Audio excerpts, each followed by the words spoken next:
नमस्कार, मैं विपिन सर विपिन मैं इस चैनल पर आपका स्वागत करता हूं।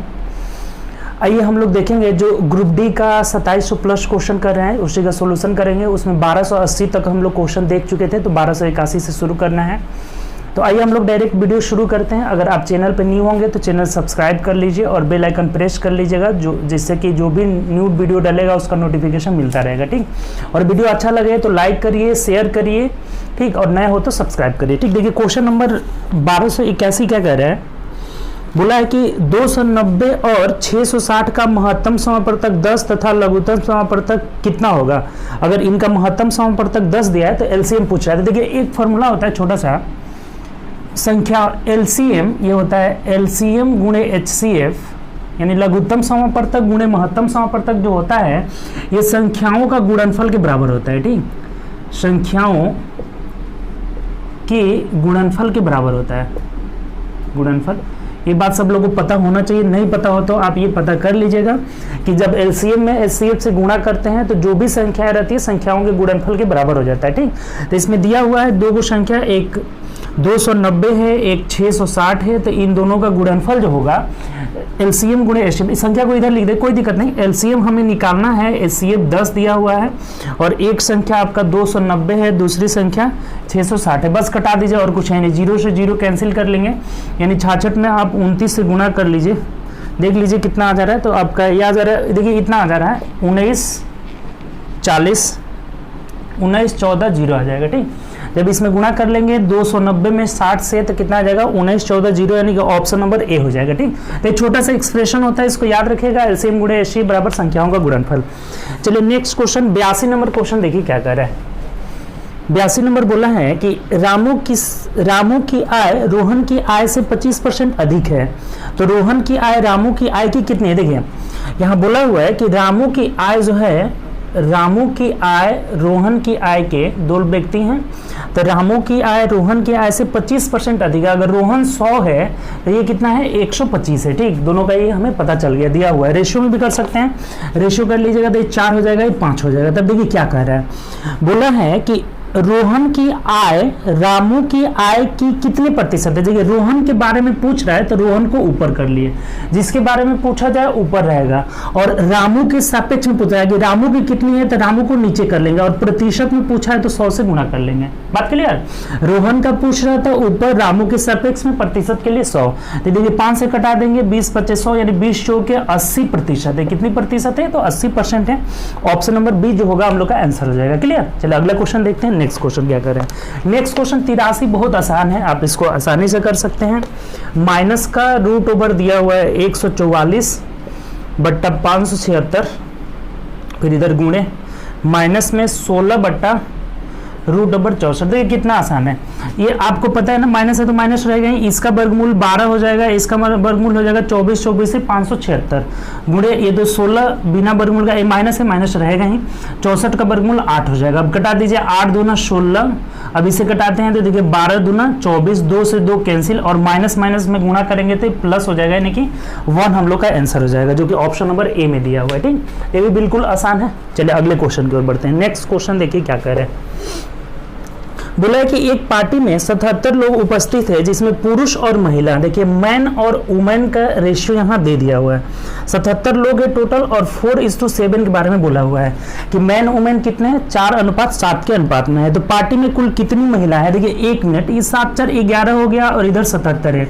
1 यूनिट का वैल्यू, जब 11 का वैल्यू 7 हो गया तो 11 का वैल्यू 77, तो 1 का 7 हो गया, तो पार्टी में कुल कितनी महिलाएं हैं, तो महिला की संख्या 4, 4 का मतलब 1 यूनिट का वैल्यू 7, तो 4 यूनिट का वैल्यू 28 है, अर्थात 28 महिलाएं। अगर पूछता पुरुष कितने हैं तो 7 7 49 हो जाता है। ठीक, चलिए अगला क्वेश्चन है ये। नेक्स्ट क्वेश्चन देखिए, ज्योमेट्री से पूछा हुआ है। ज्योमेट्री में ये बहुत आसान है, आप एक चीज आपको पता होना चाहिए। नेक्स्ट क्वेश्चन है हम लोग का, ऐसा फिगर बना हुआ है, 2 जीवाएं हैं, एक दूसरे को ई पर कट कर रही है, एक ए बी है और एक सी डी जीवा है जो ई पर एक दूसरे दूसरे को कट कर रही है, ठीक। तो देखिए सबसे पहले होता क्या है कि जब दो जीवाएं आंतरिक रूप से या बाह्य रूप से, ये आंतरिक रूप से कट कर रही है इसमें, तो आंतरिक रूप से या बाह्य रूप से एक दूसरे को प्रतिच्छेद करती हो तो उनके रेखाखंडों का गुणनफल आपस में बराबर होता है। ये बात आप ध्यान रखिएगा कि जब दो जीवाएं एक दूसरे को आंतरिक रूप से या बाह्य रूप से एक दूसरे को काटती हो तो उनके रेखाखंडों का गुणनफल बराबर होता है। यानी यहाँ रेखाखंड को मतलब गुणनफल मतलब ये देखिए ए बी का रेखाखंड ए ई गुणे बी हो जा रहा है, यहाँ क्या हो जाएगा ए ई गुणे बी ई इक्वल टू हो जाएगा सी ई गुणे डी ई हो जाएगा। ये बात ध्यान रखिएगा कि रेखाखंडों का गुणनफल आपस में क्या होता है, इक्वल होता है। देखिए सबका मान दिया हुआ है, निकाल लेना है। ए 4 दिया हुआ है और बी ई 15 दिया हुआ है, ठीक, रख देते हैं बस। और यहाँ पे सी ई देखिए कितना दिया है, सी ई 2.5 दिया हुआ है और कह रहे हैं ना कि डी ई आपको निकालना है, मान लीजिए एक्स है ये, ठीक। अब देखिए यहाँ से अगर ये पॉइंट हटाएंगे तो इधर 10 से गुणा हो जाएगा, 5 तिहाई 15 और 5 पचे 25, 5 दूना 10 यानी 4 दूना 8, 8 तरीके 24। एक्स का वैल्यू कितना हो जाएगा, 24 सेंटीमीटर जो है डीई का मान हो जाएगा। डीई कितना हो जाएगा, 24 सेंटीमीटर, यानी कि ऑप्शन नंबर डी हो जाएगा। तो बस ये ध्यान में रहना चाहिए आपको कि रेखाखंडों का गुणनफल आपस में क्या होता है, इक्वल होता है, ठीक। चलिए नेक्स्ट क्वेश्चन भी ज्योमेट्री से ही, 86 नंबर भी ज्योमेट्री है। इसमें भी एक बात ध्यान रखना है, हालांकि ये क्वेश्चन रिपीट किया, इस तरह का क्वेश्चन एक आया हुआ था। जैसे देखिए ये एक जीवा है जो कि डी बिंदु पर मिल रहा है और एक स्पर्श रेखा ऐसे ई है, ठीक। ये ए बी जीवा है जिसको बढ़ा रहे हैं, तो ये ईडी जो है स्पर्श रेखा है, ये डी पे मिल रहा है, ठीक। जीवा को बढ़ाया गया है तो डी पॉइंट पर जो है स्पर्श रेखा मिल रही है, ये बात इसमें है, ठीक। तो देखिए इसमें क्या होता है, इसका पॉइंट क्या होता है कि दोनों जीवाओं के रेखाखंडों का गुणन, ये जीवा को जो आगे बढ़ा है ना, तो जीवा के रेखाखंड यानी एडी गुणे बीडी इक्वल टू ये डी ई स्क्वायर हो जाएगा, ठीक। ये बात आप ध्यान रखिएगा, ये डायरेक्ट निकलता है, ठीक, कि ये जो जीवा आगे बढ़ा है इसके रेखाखंड का गुणनफल। अब इसमें भी कैसे लेना है, तो एक पूरा एडी बड़ा वाला लेना है और एक बाहर वाला लेना है। एडी गुणे बीडी बराबर डी ई स्क्वायर होता है, ये आपका डायरेक्ट ये ध्यान रखना होगा, ठीक। देखिए कुछ बातें ज्योमेट्री में ऐसी है ना जिसको याद रखिए, आप प्रूफ के चक्कर में नहीं पड़िए, ठीक। और प्रूफ करने लगिएगा तो एग्जाम में आपके लिए तो एक समय बहुत कम होता है, तो प्रूफ नहीं करना है, डायरेक्ट याद रखना है क्या होता है इसमें। तो एक बार पूरा एक बार बाहर वाला बराबर ये स्पर्श रेखा का होल स्क्वायर। अब देखिए इसमें दिया हुआ है, क्या पूछ रहे हैं आप, निकाल लीजिए आराम से। कह रहा है ए बी 7 है, ए बी ये देखिए ये 7 दिया हुआ है, यहाँ से यहाँ तक 7 दिया हुआ है। उसके बाद क्या दिया हुआ है, डी ई बराबर 12, ये जो दिया हुआ है ना 12 दिया हुआ है यहाँ से यहाँ तक, ठीक। और उसके बाद बीडी की लंबाई पूछ रहा है कि ये कितना होगा, ये एक्स मान लेते हैं। तो एक बात बताइए कि जब एडी लेना है तो एडी मतलब पूरा यहाँ से यहाँ तक तो x + 7 हो जाएगा, x + 7 गुणे और डी मतलब केवल x इक्वल टू कितना हो जाएगा, 12 का होल स्क्वायर कितना हो जाएगा, 144। अब यहाँ से एक बात सीखिए, मैथ में पूरे मैथ में कहीं भी अगर द्विघात समीकरण आ जाए तो ऑप्शन का आप सहारा लीजिए, तुरंत निकाल लीजिएगा। बताइए यहाँ पे x क्या रखे कि हम 144 हो जाए, ठीक। तो आपको पता होगा, देखिए तो यहाँ पे 16 9 144 होता है ना। अगर 9 ऑप्शंस के अकॉर्डिंग कर रहे हैं कि अगर x को हम 9 मान लेते हैं तो 9 7 16, 16 में 9 से गुणा करेंगे कितना हो जाएगा, 144। ऑप्शन में दिया हुआ है 9, पहले ही ऑप्शन दिया हुआ है। तो 9 7 16, 16 9 144, यानी बाय ऑप्शन हम क्या गेट कर लिए, यहाँ से क्या प्राप्त कर लिए कि x इक्वल टू 9 सेंटीमीटर, यानी कि जो ये बी डी है कितना है, ये 9 सेंटीमीटर आपका आंसर हो जाएगा। क्लियर। अब ये नहीं कि आप कहिएगा नहीं सर हम अगर इसको सॉल्व करना चाहते हैं तो क्वाड्रेटिक इक्वेशन सॉल्व कर सकते हैं, लेकिन मेरे ख्याल से इसकी कोई जरूरत नहीं है। आप बाय ऑप्शन बहुत जल्दी आप इसको निकाल लीजिएगा, ठीक। तो इस तरह के क्वेश्चन में जब भी द्विघात समीकरण आए ऑप्शन के सहारा लीजिए, तुरंत निकल जाएगा आपका, ठीक। तो हम लोग का ऑप्शन से क्या निकला, x बराबर 9 यानी कि डी बराबर बी डी बराबर क्या हो जाएगा, 9 सेंटीमीटर हो जाएगा। ऑप्शन नंबर क्या हो जाएगा आपका, तो ऑप्शन नंबर देख लीजिए 1 हो जाएगा, ठीक। चलो अगला क्वेश्चन की ओर बढ़ते हैं। 87 नंबर क्वेश्चन देखिए क्या कर रहे हैं। 87 बोला है कि अमित किसी काम का 1/2 भाग 7 दिन में कर रहा है। अच्छा एक बात बताइए कि अमित है अगर आधा काम 7 दिन में करता है तो पूरा काम 7 दूना 14 दिन में करेगा। ये टाइम ले लेते हैं यहाँ पे, क्लियर। अब देखिए दूसरे बारे में क्या कर रहे हैं कि जबकि आलम जो है ये अमित है आपका, ध्यान रखिएगा, एक आलम है, तो आलम के बारे में बोल रहा है कि 1/2 भाग 9 दिन में, आधा भाग ये जैसे 1/2 भाग 9 दिन में तो पूरा 18 दिन में करेगा। तो टोटल वर्क यहाँ दोनों टाइम का एलसीएम ले लेते हैं, तो 18 का और इसका देख लीजिए एलसीएम कितना हो जाएगा, 7 दूना 14 हो जाएगा और 9 दूना 18, यानी कि 7 दूना 14 9 112 हो जाएगा, ठीक। 14 1 मिनट सॉरी 7 दूना 14, 14 नवा 126 हो जाएगा। ठीक, एलसीएम कितना हो गया 126। तो अगर 14 लेना है यानी इसका एफिशिएंसी कितना हो जाएगा 9 हो जाएगा। और ये 126 लेना है, 126 ये 18 लेना है ना, 2 18 यानी कि ये कितना हो जाएगा 7 हो जाएगा। तो हमें पूछा हुआ है कि दोनों मिलकर पूरा काम कितने दिन में करेंगे, तो 126 काम है, दोनों कितना है 916 से हमें भाग दे देना है। ठीक, तो देख लीजिए यहाँ ये 2 से कटा दीजिए, 2 8 16 और 63 में कट जाएगा, यानी कि 63/8 दिन में ये दोनों लोग क्या करेंगे मिलकर करेंगे। बात क्लियर, नॉट क्लियर बताइए। सिंपल सा क्वेश्चन था। आधा काम 7 दिन में, पूरा काम 14 दिन में, आधा काम 9 दिन में, पूरा काम 18 दिन में। ये टोटल वर्क 126 एलसीएम हो गया। क्षमता निकाल ली, क्षमता से भाग दे दिए। क्लियर, 63/8। चलिए अगला क्वेश्चन आते हैं। 88 नंबर देखिए। 88 नंबर आपका एक ग्राफ ये बनाया हुआ है, डायग्राम डाटा दिया हुआ है और डाटा के बारे में पूछ रहा है। देखिए डाटा क्या है, यहाँ से 3 चीज़ है, यहाँ 9 है, 12 है, फिर 12 है, यहाँ टोटल में 15 है, 14 है, 13 और यहाँ 20 है। ठीक, और ये लास्ट में इधर 5 दिया हुआ है। ठीक, ये एक आंकड़ा बना हुआ है, ये F है, H है और यहाँ पे क्या है B है। ठीक, तो आपके बारे में क्या पूछा है कि दी गए आरेख एक कक्षा में football, A for football, H for hockey, B for basketball खेलने वाले छात्रों की संख्या दर्शाया गया है। तो खेल B खेलने वाले छात्रों की कुल संख्या पूछ रहा है। बोला है कि जो B खेल खेलते हैं उसमें छात्रों की कुल संख्या, ये नहीं है देखिए B बास्केटबॉल खेलने वाले कुल छात्रों की संख्या इसी में है, इसके अलावा ये सब अलग है। तो कुल छात्रों की संख्या सबको जोड़ दीजिए। 20 और 14 कितना हो जाएगा 34 हो जाएगा। 34 15 कितना हो जाएगा 34 15 जो है 49 हो जाएगा।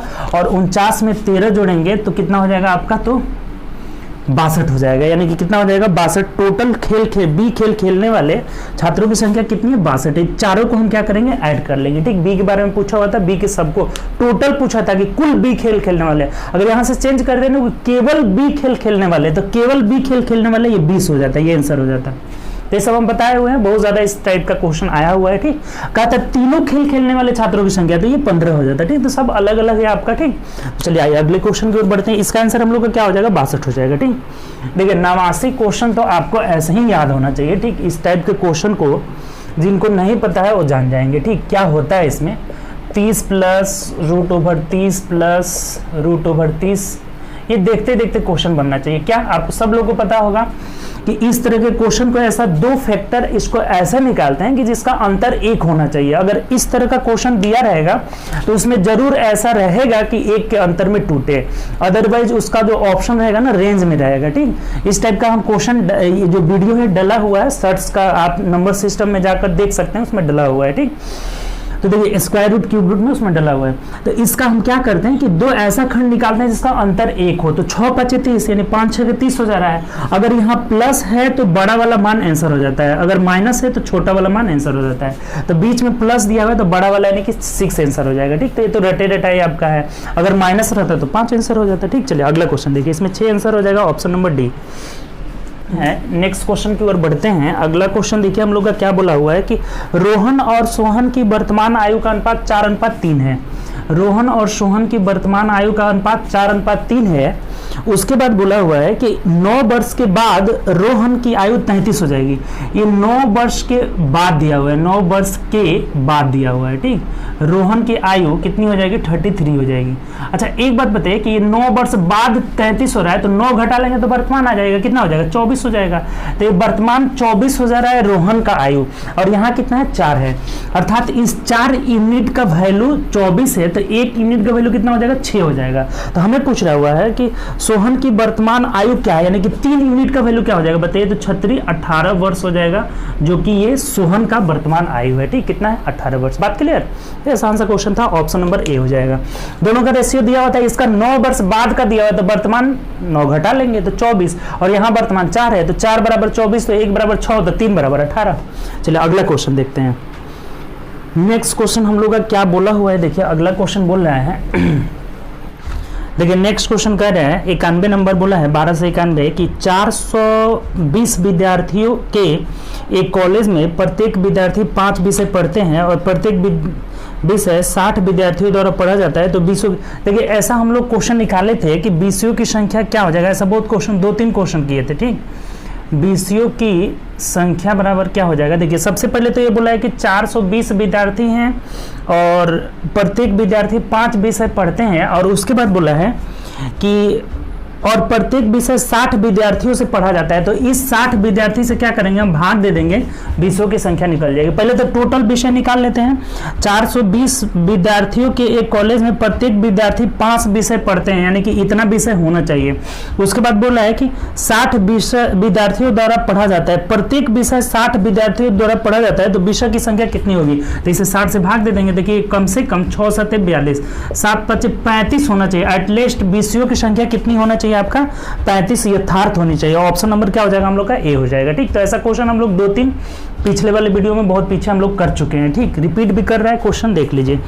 अगला क्वेश्चन आइए, नेक्स्ट क्वेश्चन हम लोग देखते हैं क्या कह रहा है। अगला बोला हुआ है 1292 की जेड कंपनी जेड में 6400 कर्मचारियों में से 1/4 लिपिक है।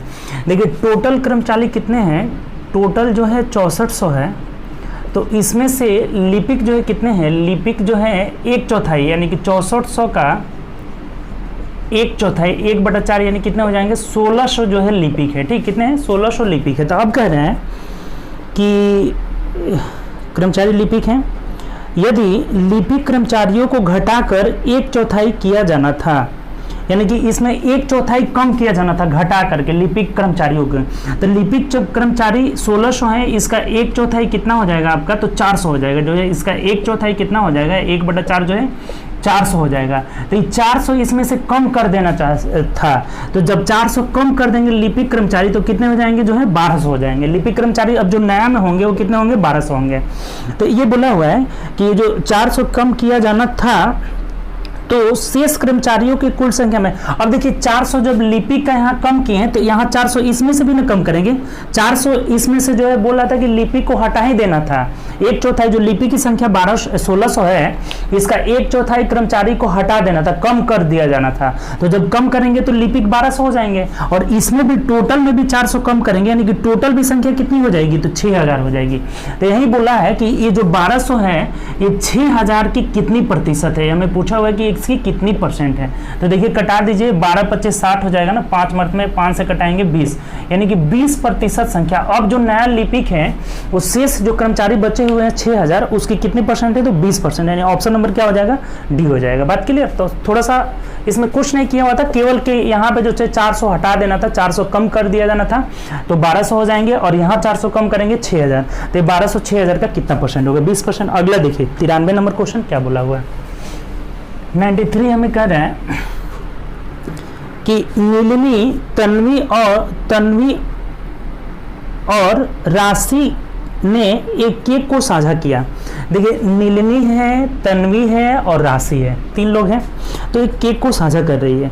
बोल रहा है कि नीलिमी ने इसका 1/12 खाया। देखिए ये 1/12 खाया, उसके बाद क्या बोल रहा है कि तन्वी ने 1/3 खाया। तो देखिए ये 1/12 1/3, ये जो एलसीएम है ना, इसी को हम टोटल मान लेते हैं, या अगर टोटल मान लेते हैं कि 12 है, तो ये 1/12 का 1/12 खाएगी, यानी 1 खाएगी, और ये अगर यहीं पे लिख देते हैं 1/12, ये 12 का अगर 1/12 खाएगी यानी 1 खाएगी, 12 का 1/3, 12 से अगर गुणा करेंगे तो ये 4 खाएगी, ये 4 खाएगी, तो ये 4 खा ली, 1 खा ली, तो ये 4 1 5 हो गया, तो इसके लिए कितना बचा है, 7 बचा है। तो अगर भाग में लेना होगा तो 12 हो जाएगा। 7/12 भाग जो है कौन खाएगी, तो राशि खाएगी। तो ऑप्शन नंबर क्या हो जाएगा हम लोग का, 7/12वां भाग हो जाएगा। बात क्लियर। ये टोटल जो एलसीएम था ना, इसी को टोटल मान लिए, तो ये 1/12 का, अगर ये 12 का 1/12 भाग निकालेंगे तो ये 1 हो जाएगा, और 12 का 1/3 भाग निकालेंगे 4 हो जाएगा। ये 1 खा रही है, 4 खा रही है, तो बचा कितना, 4 1 5, 12 में से 5 घटा लीजिए, 7 हो जाएगा। तो ये 7 राशि के लिए बच जाएगा, और भाग निकालना होगा, 12 से भाग दे देंगे। क्लियर।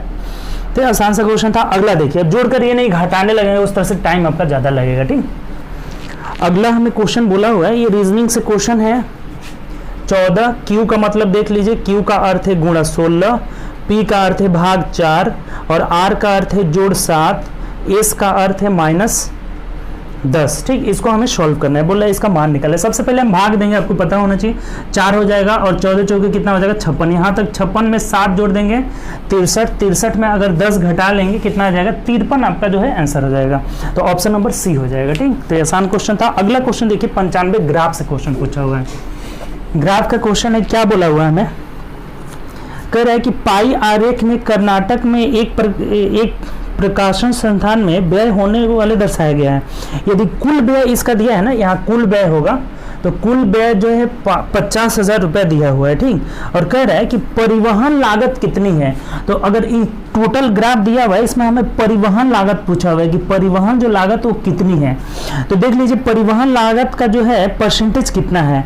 तो यहाँ देखिए ट्रांसपोर्टेशन का कितना दिया है, ट्रांसपोर्टेशन का 10% है, यानी कि इसका 10% हमें निकाल देना है। जो परिवहन खर्च होगा वो ट्रांसपोर्टेशन यानी कितना होगा, तो 10%। किसी का भी 10% निकालना हो ना तो आसान है, बहुत आसान है, एक जीरो कम कर लेंगे, यानी कितना हो जाएगा, 5,000 रुपये हो जाएगा ट्रांसपोर्टेशन का, यानी कि जो परिवहन होगा 5,000 रुपया होगा।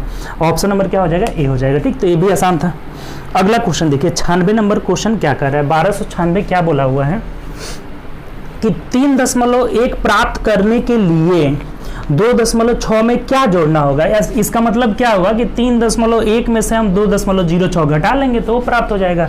बोला है कि 3.1 प्राप्त करने के लिए 2.06 में हमें क्या जोड़ना होगा, यानी कि इसमें से इसको घटा लेना होगा। इस x का मान क्या होगा, इसको यहां से लाके घटा देते हैं, तो 2.06 हमें घटा लेना होगा। यहाँ जीरो हम बैठा सकते हैं तो x का वैल्यू निकल जाएगा। तो देखिए 10 में से 6 गया 4 हो जाएगा, यहाँ भी 10 में से 6 गया 4, यहाँ 0 हो गया, और यहाँ कितना बचेगा, तो 3 में से 2 गया, 1.04 जो है आपको क्या करना होगा, जोड़ना होगा। ऑप्शन नंबर क्या हो जाएगा, बी हो जाएगा। तो ये आसान सा क्वेश्चन था। चलिए 97 नंबर क्वेश्चन की ओर बढ़िए, क्या बोला हुआ है। कह रहे हैं कि संख्याओं के एक समुच्चय का समानांतर माध्य 12 है, संख्याओं के एक अन्य समुच्चय का समानांतर माध्य 15 है। यदि दोनों समुच्चयों का समानांतर माध्य 12.5 है तो दोनों समुच्चयों की आवृत्ति यानी संख्या का अनुपात क्या होगा। बहुत आसान है, एलिगेशन इसमें आराम से हम लगा सकते हैं।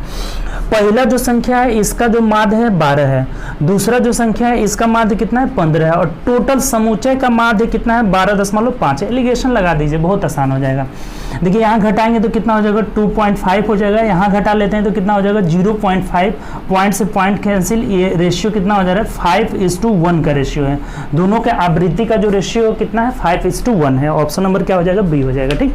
तो यहाँ पे एलिगेशन लगा लेंगे इस तरह के क्वेश्चन में। 98 नंबर क्वेश्चन आइए क्या कह रहे हैं कि 5 साल पहले जैमिनी और जतीन के वेतन का अनुपात, देखिए जैमिनी और जतीन है, ठीक, जैमिनी और जतीन है, तो बोला है कि 5 साल पहले इनके वेतन का अनुपात 1:3 था। ये कब का बात है, तो ये 5 वर्ष पूर्व का बात है, 5 वर्ष पूर्व का बात है, ठीक।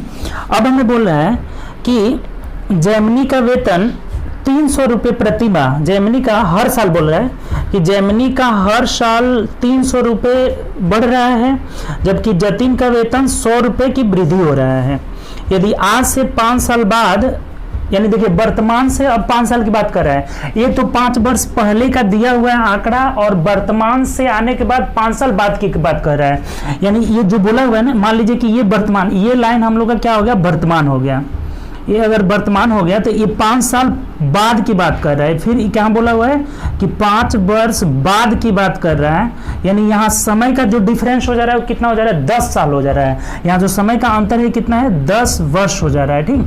तब देखिए क्या बोला है आपका, कह रहा है कि 300 रुपये प्रति माह बढ़ रहा है। अगर ये x मान लेते हैं, कुछ एक रेशियो ले लेते हैं, ये x और ये 3x, तो इसका जैमिनी का अगर x है तो 300 रुपया हर साल बढ़ रहा है।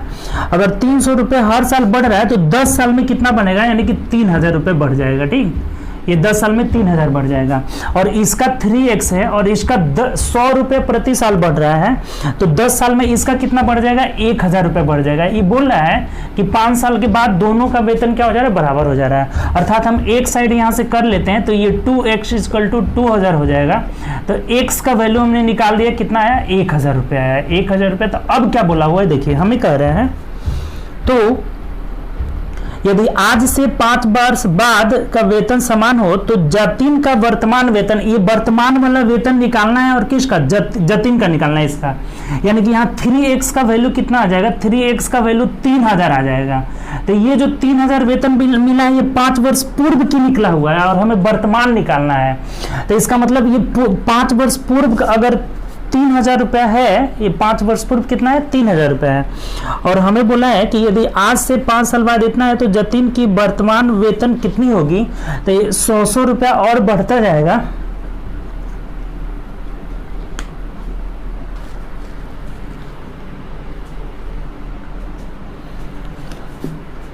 98 का ये होना चाहिए।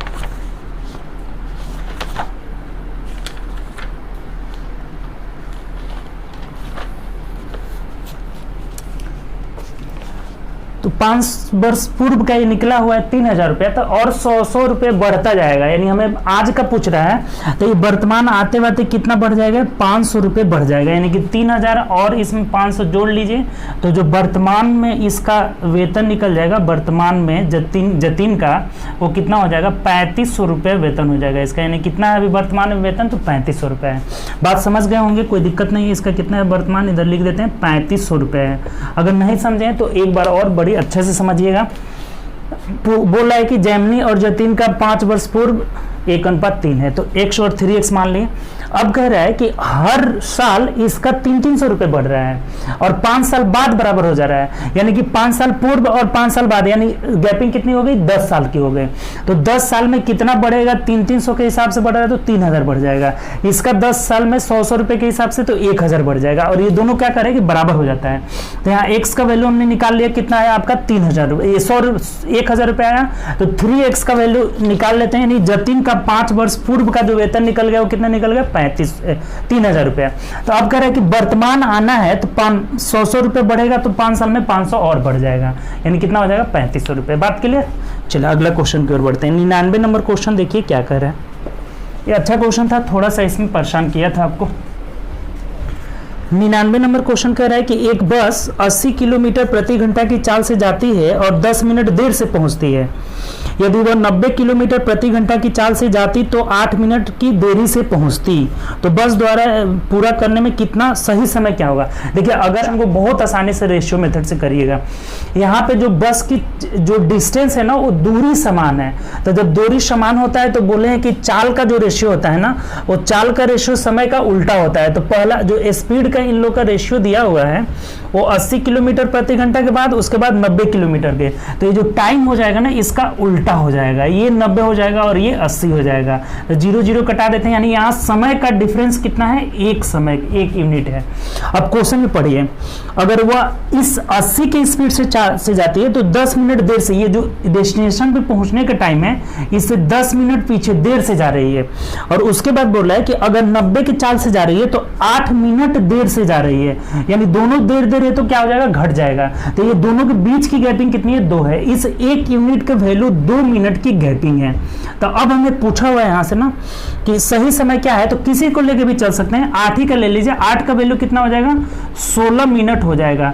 तो ये अगर 16 मिनट में पहुंचा है तो बोला है कि 8 मिनट लेट से पहुंचा है, यानी कि जो सही समय, ये 8 मिनट देर से पहुंचा है, तो जो सही समय होगा, सही समय वो क्या हो जाएगा, तो इसमें 8 हम घटा लेंगे, 16 में से 8 घटाएंगे, कितना हो जाएगा, 8 मिनट का जो है सही समय आ जाएगा। ठीक, अगर आप इसी को लेके चलते, 9 को ही लेके चलते, तो 1 का वैल्यू 2 तो 9 का वैल्यू 18, तो यहाँ पे कितना देर आपका 10 मिनट जल्दी देर से पहुंच रहा है, तो 10 घटा लेते हैं 18 में से, तो बात तो वैसे ही आ जाता है। 18 में से अगर 10 घटाएंगे कितना हो जाएगा, 8 आ जाता है। ठीक, तो दोनों ओर से कर सकते हैं, आपका इसका कितना होगा, 8 मिनट हो जाएगा। ठीक, चलिए 1300 नंबर क्वेश्चन देखते हैं। अच्छा क्वेश्चन है ये, रेशियो मेथड। अगर नहीं देखे हैं आप इसको तो वीडियो जाकर देखिए, टाइम एंड वर्क का आपका प्ले लिस्ट बना, टाइम एंड डिस्टेंस का प्ले लिस्ट बना हुआ है, हम लोग टाइम एंड डिस्टेंस में इसको देखे हुए हैं। नेक्स्ट क्वेश्चन है ये, अगला क्या कह रहा है। 1300 नंबर क्वेश्चन बोला हुआ है कि 1000 से बड़ी, ये 1000 से बड़ी संख्या ऐसा लेना है जो सबसे क्या होनी चाहिए, छोटी होनी चाहिए। 1000 से बड़ी होनी चाहिए और सबसे छोटी, जिसे 2, 4, 6 से भाग देने पर, अच्छा देखिए ये बोला है ना कि सबसे बड़ी, 100 से बड़ी सबसे छोटी पूर्ण घन संख्या होनी चाहिए। पूर्ण घन, ये एक टर्म लगा हुआ है, इसी टर्म से हम लोग का क्वेश्चन क्लियर होगा। ठीक, तो अब बोला है कि जो 2, 4, 6 से पूर्णतः विभाजित है, तो क्या बताया था कि जब भी ऐसा क्वेश्चन है सबसे पहले इसका एलसीएम निकालेंगे। इससे पूर्णतः विभाजित है, इसका मतलब इसके एलसीएम से विभाजित होगी। तो एलसीएम कितना हो जाएगा, देखिए एलसीएम यहाँ से निकाल लेते हैं। एलसीएम, तो एलसीएम खंड मेथड से निकालेंगे। ये 2 इसका हो गया और ये 2 दूनी के 4 मेकअप। अब बोला हुआ है हमें कि ये इसमें 6 लेना है, तो 2 है, यानी कि 1 और 3 लेना होगा। लेकिन यहाँ बोला है ना कि ये पूर्ण घन होनी चाहिए, तो इसे पूर्ण घन बनाने के लिए क्या करेंगे बताइए आप। इसे हमें पूर्ण घन बनाना है तो अगर 1 2 और ला दें, यहाँ 1 2 और से गुणा कर ले तो ये 3 गो हो जाएगा, आपका पूर्ण घन बन जाएगा। अकेला 3 है, अगर 2 को और 3 ला लेते हैं तो ये भी क्या हो जाएगा, पूर्ण घन हो जाएगा। यानी यहाँ से क्या हम लोग की संख्या आ जा रही है, 2 दूनी के 4 दूनी के 8 गुणे 27 हो जा रहा है, तो 8 7 56 216 हो जा रहा है। यानी कि ये अगर ये हमें पूछा रहता ना कि सबसे छोटी पूर्ण घन संख्या जो 2 4 6 से विभाजित होती तो यही आंसर हो जाती। अगर ये नहीं लगा रहता कि 1000 से बड़ी होनी चाहिए और सबसे छोटी, तब हम लोग का यही आंसर हो जाता। तब देखिए अब इस कंडीशन में हम क्या करेंगे, थोड़ा सा आपको ध्यान देना होगा, बहुत आसान सा क्वेश्चन है। अब जो संख्या होगा ना वो इसका मल्टीपल ही होगा, इसका n गुना होगा, जितना गुना हो जाए, जैसे 2 गुना 3 गुना 4 गुना 5 गुना यही गुना होगा। तो अब एक बात बताइए कि यहाँ पे हमें सबसे छोटी लेना है और पूर्ण घन भी होनी चाहिए। तो अगर पूर्ण घन ये 2 से गुना कर देंगे इसको तो ये पूर्ण घन नहीं बन जाएगा, अकेला एक 2 मिल जाएगा। यानी कि 3 को 2 से हमें गुना करना होगा। पूर्ण घन बनाने के लिए क्या करना होगा, 8 से गुना करना होगा, और 8 से गुना करके अभी ये भी देखना होगा कि 1000 से हमें बड़ा मिल रहा है कि नहीं। अगर नहीं मिलेगा तो फिर अब कितना से गुना करना होगा, तो 8 में और 3 को 2 करना होगा, यानी कि 64 से गुना करना होगा। इस तरह से हमें 8 नहीं 64 से गुना करना होगा। पूर्ण घन बनाना है सबसे छोटा। अगर कोई आपसे कह दे ऐसे, देखिए समझिए थोड़ा सा, इसमें थोड़ा सा क्लू है यहाँ पे। अगर ये समझ गए तो समझिए कुछ नहीं है इसमें। जैसे मान लीजिए आपका कि 8 है और इसको कोई कह रहा है कि आपको पूर्ण घन संख्या बनाना है, वो भी सबसे छोटा, तो किस संख्या से गुणा करेंगे हम, तो 1 से गुणा करेंगे। 1 से अगर यही बोलेगा कि 2 डिजिट का पूर्ण संख्या बनाना है तो 8 से हम गुणा करेंगे। पूर्ण घन संख्या बनाना होगा हमेशा। तो पूर्ण घन बनाना है सबसे छोटा, तो हम 8 से ही गुणा करेंगे। तो 8 से गुणा करके देख लेते हैं। 8 6 48 8 4 हो जाएगा। 8 1 8 4 12 2 1 और 8 2 16 1 17, यानी कि 1728 जो है इससे बड़ा है, 1000 से बड़ा है। यानी 1000 से बड़ा, इस 1728 से छोटा जो है कोई ऐसा संख्या नहीं होगा जो पूर्ण घन होगा और इन सबसे कटेगा। यानी कि सबसे छोटा पूर्ण घन संख्या जो है 1728 ही होगा, जो इन सबसे कटेगा भी और पूर्ण घन संख्या होगा। ये बात समझ गए होंगे कि हम यहाँ 8 से क्यों गुणा किए हैं। 8 से अब देखिए इसका मल्टीपल ही विभाजित होगा, 1 गुना 2 गुना 3 गुना 4 गुना। तो आप 4 गुना करिएगा तो कहाँ पूर्ण घन होगा। ये 2 गुणे 2 से करते हैं तो ये 2 का लग गया, 3 का लग गया, 2 का नहीं लगेगा। यानी कि 8 ही से हमें गुणा करना होगा। तो 8 से गुणा करेंगे तो कितना हमारा आंसर हो जाएगा, 1728। ठीक, तो ये आपका अच्छा क्वेश्चन था, बहुत अच्छे क्वेश्चन था। इस तरह के क्वेश्चन आपको पूछ करके परेशान किया जाता है। ठीक, तो चलिए हम लोग 20 क्वेश्चन का टारगेट पूरा किए। एक दिन वीडियो नहीं डाला था, 1-2 दिन तो डिले हो गया। ठीक, तो चलिए अब वीडियो कंटिन्यू डलेगा। उसमें हम लोग टाइम एंड डिस्टेंस का भी टॉपिक देख रहे हैं, जिसमें हम लोग 2 वीडियो देख चुके हैं। तो कल आपका एक वीडियो मिलेगा। तो जो भी वीडियो देख रहे हैं, आपसे एक रिक्वेस्ट है कि आप वीडियो ज़्यादा से ज़्यादा शेयर करिए, व्यूअर बढ़ाइए। उससे हमको भी थोड़ा सा लगेगा कि हाँ ज़्यादा व्यूअर बढ़ रहे हैं, तो हम और भी वीडियो अपना बेस्ट तो देते ही हैं, और भी बेस्ट देने की कोशिश करेंगे, क्योंकि आप मेरी वीडियो को ज़्यादा से ज़्यादा पसंद कर रहे हैं। ऐसा बहुत लोग पसंद कर रहे हैं, बहुत लोग कह रहे हैं कि सर आप बहुत अच्छे करा रहे हैं। तो उसमें हम लोग का कंटिन्यू रहेगा, उसमें कोई दिक्कत नहीं है। और ऐसे ही हम लोग टॉपिक वाइज भी देखते चलेंगे। कल हम लोग एक टाइम एंड डिस्टेंस का भी वीडियो डालेंगे, इसका तो देखेंगे।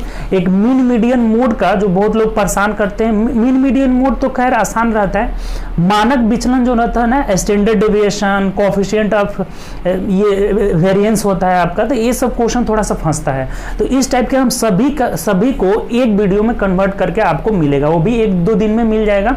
उसका क्वेश्चन टाइप चल रहा है, तो काम चल रहा है, आपको बहुत कुछ मिलेगा। बस प्रैक्टिस करते रहिए और घर पे बैठ के आराम से वीडियो देखिए। ठीक, तो चलिए बहुत बहुत धन्यवाद।